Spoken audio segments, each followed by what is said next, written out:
ny serie om julestormen, der ramte Bornholm i juledagene sidste år. Alle på Bornholm har en historie fra de dage, hvor alt stod i et. Her er jeres fortælling om, hvad I oplevede, da stormen rasede, sneen væltede ned og satte Bornholm på den anden ende. Kære Bornholmere, øen den lukker højst sandsynligt ned. Så kommer sådan en blæsende ting over motorhjelmen. Det var en rigtig lortig jul. Det var hyggeligt. Det var det.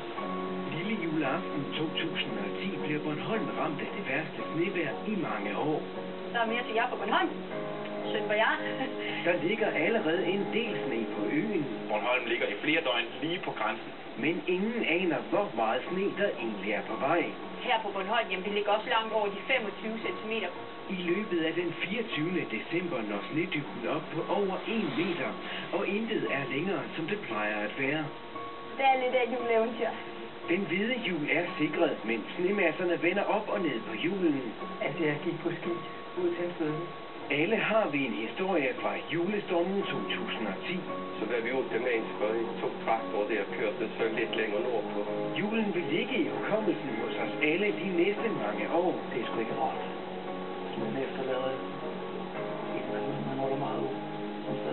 Her kommer på godt og ondt jeres fortællinger om julestormen 2010.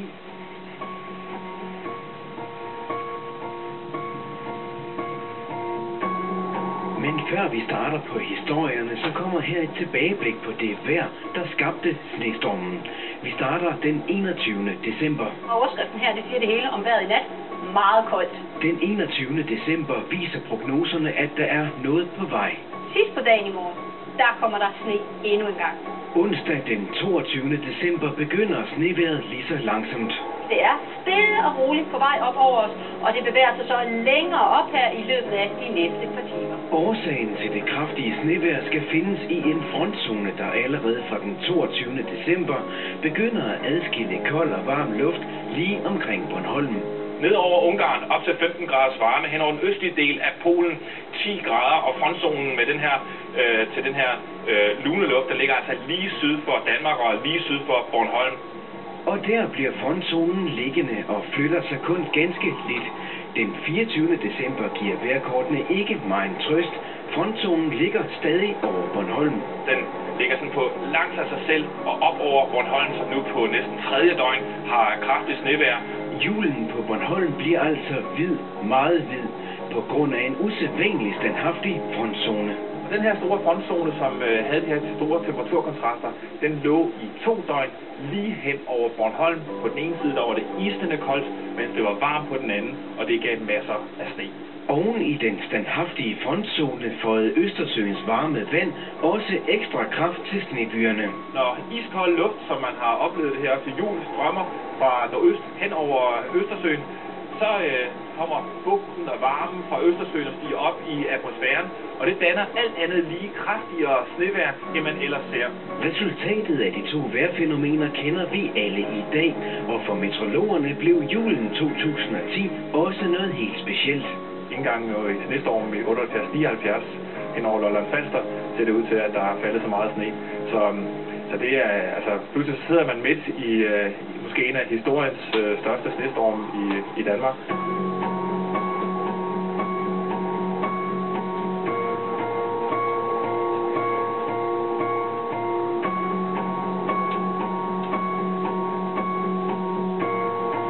I aften skal I møde brugsuddeleren Torben Severinsen, der endte med at være indesned i Brugsen i Vestermarie i julen. I skal også høre historien om omsorgsmedarbejderen Kirsten Beister, der stik mod planen endte med at holde jul sammen med beboerne på Rødbo. Og til sidst får I historien om Flemming Snowman, der holdt jul på bageriet sammen med familien. Han bagte om natten og gravede huset fri om dagen. Hvad er din historie i forhold til julestormen? Jamen, da jeg skal på job den 23. tjekker jeg vejrmeldingen og konstaterer, at den 24. vil det nok blive vanskeligt at komme til Vestermarie. Så jeg pakker min luftmadras og min sovepose, og så påtænker jeg overnatte natten mellem den 23. og 24. Så jeg kan møde til tiden juleaften og få ret frisk brød til vores kunder. Og så var min plan jo egentlig, at jeg over middag, når vi lukkede butikken juleaften, skulle tage hjem til min kone og fejre jul sammen med familien. Men da vi lukker butikken, så er Vestermarie også lukket. Så det blev til, at jeg kunne ikke komme ud fra Vestermarie. Hvordan var det at bo her? Jamen, nu opholder jeg mig rimelig mange timer i forvejen i Brugsen, så jeg havde ikke lige drømt om, at jeg skulle holde jul i Brugsen. Men heldigvis så havde jeg nogle flinke mennesker på bestyrelsen, Kalle og Lis, som inviterede mig ned og holde jul hos dem her i Vestermarie. Så juleaften foregik sammen med et par bestyrelsesmedlemmer, og vi havde en rigtig god aften, og så gik jeg tilbage i Brugsen her og overnattede. Hvor har du sovet henne? Jamen ude i vores kantine, der lavede jeg min lille lejlighed derude, og fik pumpet min luftmadras op, og fik fyret lidt godt op, og installeret en radio og en telefon, så jeg kunne få kontakt med omverdenen.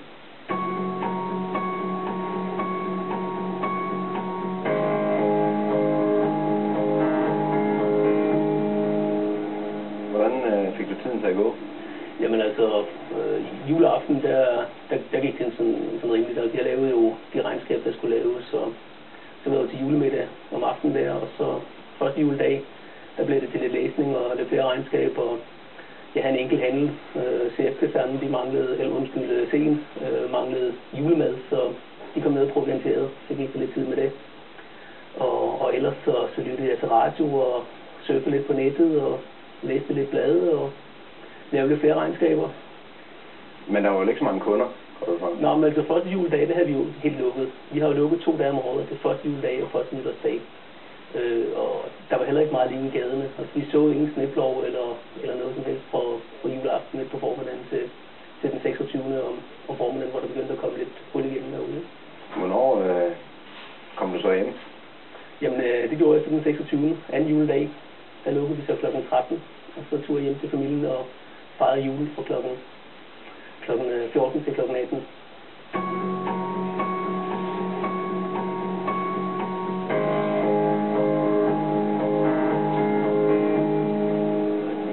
I øjeblikket, når man sidder der, så er det selvfølgelig ikke så sjovt, men når der er gået 10 år, så synes man sikkert, det var meget sjovt at tænke tilbage på. Så det var ikke så slemt? Det var ikke så slemt. Det var værd for min kone, som sad alene derhjemme.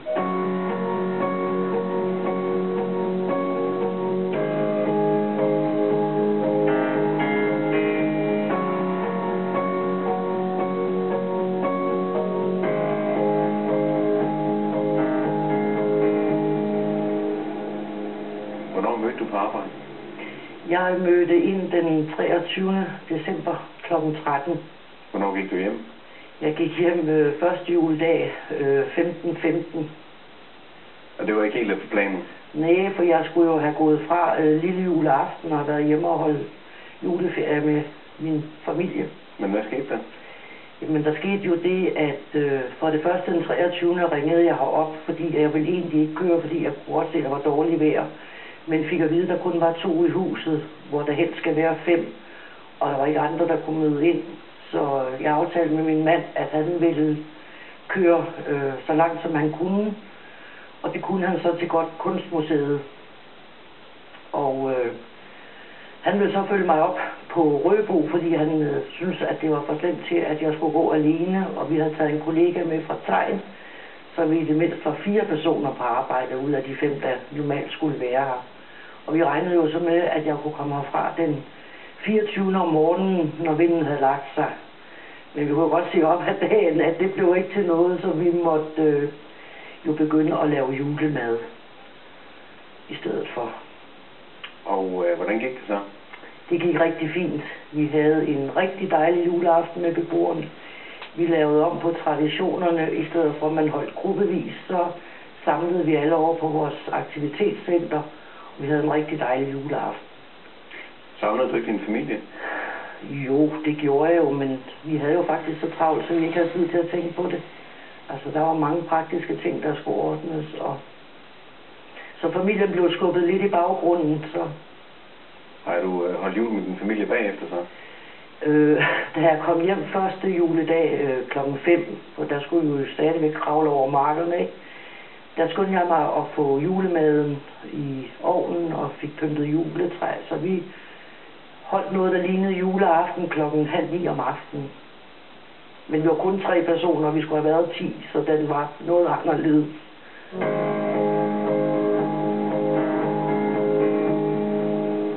Hvad sagde beboerne?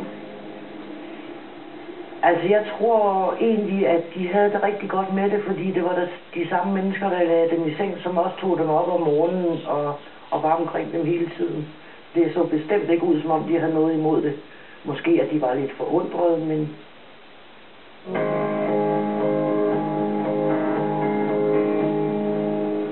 Det, jeg synes var rigtig positivt, det var for det første, at vi fik givet beboerne en rigtig god juleaften.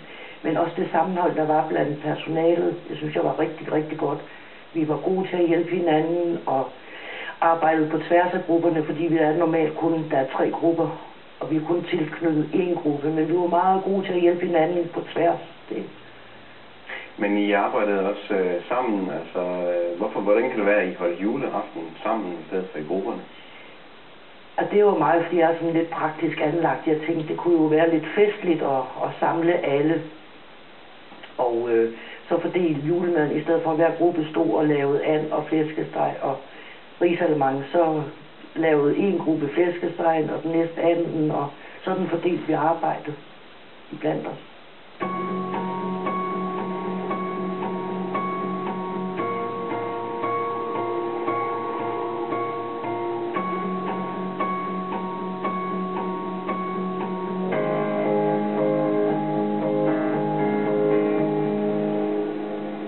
Var lige pludselig 5 mennesker på 20 kvadratmeter, og der kommer lidt glidninger, det gør der ikke, fordi det er 2 unge mennesker på 20 år, eller 21 og 22 år, og en teenager på 12 år, så der sker lidt.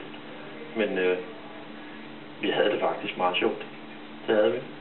Vi kom hinanden ved, og vi hyggede, og det er nogle af dagene, fordi vi har jo ikke det bedste at lave mad på, så det var den ene dag, så fik vi sådan fat i sådan en kogeplade, og så købte vi noget tomatsuppe, og så tog vi tomater, så kogte vi noget tomatsuppe, men lige pludselig fandt vi ud af, at der var noget, der hed dybe tallerkener. Så det var jo gode råd jo dyre, og da man er i en bager, så har vi jo en del aluform jo, så vi brugte nogle forme til nogle sandkager. Og det spiste vi af. Så det var faktisk godt. Det var hyggeligt. Det var det. Men man kan sige, at brød, det har I måske ikke manglet?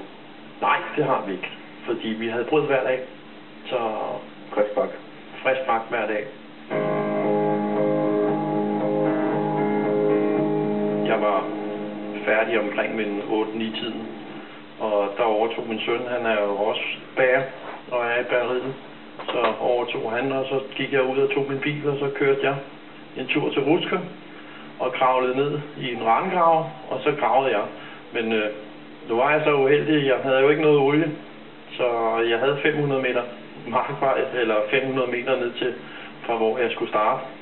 Så det var 32 liter stunke med diesel i et tovværk bundet rundt om maven, travende ned til gården. En dump til traktoren og en dump til fyret, og så lykkedes det mig sådan set at holde varme. Hvor meget har du sovet, mens det stod på det her? Jeg fik 3 timer i døgnet. Så, men jeg havde jo lovet, jeg havde været så let til at love min datter på 12 år, at nytårsaften, den skulle hun have lov til at have derhjemme, og ikke i et bageri. Fordi vi havde jo stadigvæk julegaverne til gode. Vi havde også anden og flæskestegen til gode.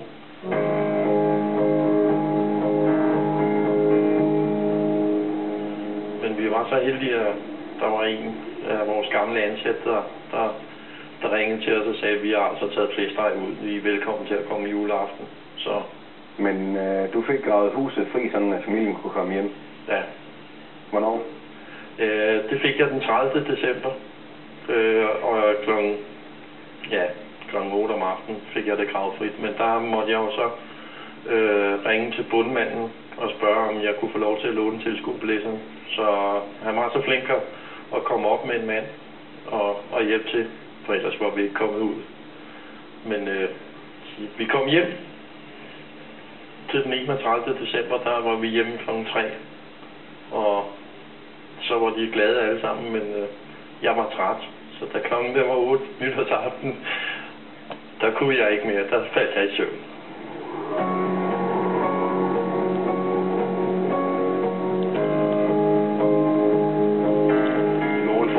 historien om Kjeld og Claus, der hjalp julestemningen.